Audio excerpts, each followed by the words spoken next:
Tuloy na yung plano niyong malawakang transport strike sa March 19.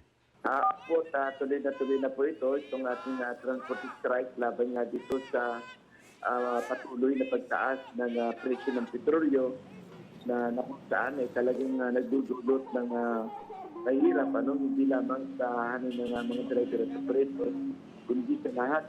Hindi ba nito mapapalala yung sitwasyon na naapektuhan nga yung pasahero, pati nawawalang kita ng drivers? Ang tingin po natin ay isa ito doon sa magtutulak sa administrasyon para isuspindi yung implementation ng excise tax at saka ng pasalangin at yung pagbabakasura natin sa older units and load.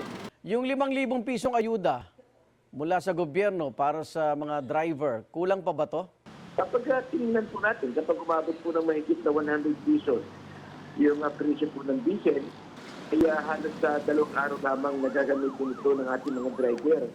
Kaya pag sa ngayon na tinignan natin halos wala na rin saysay, lalo na nga kung dulot ng patuloy na pagtaas ng presyo ng petrolyo.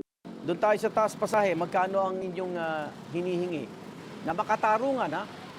Batay po sa ating pag-aaral, kasi titignan po natin, ang huling taas ng pasahe ay October pa ng 2023 na hindi naman napaslang, yung mga pagtaas ng presyo ng petrolyo. Kaya tingnan natin, tayo po ay magpapay ng dagdag pasahe nga sa halagang 5 piso.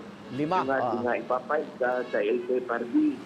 Na hindi naman sa layunin na para kumanda ang buhay ng mga driver, hindi para matugunan lamang yung mas malaking halagang nawala sa kanila.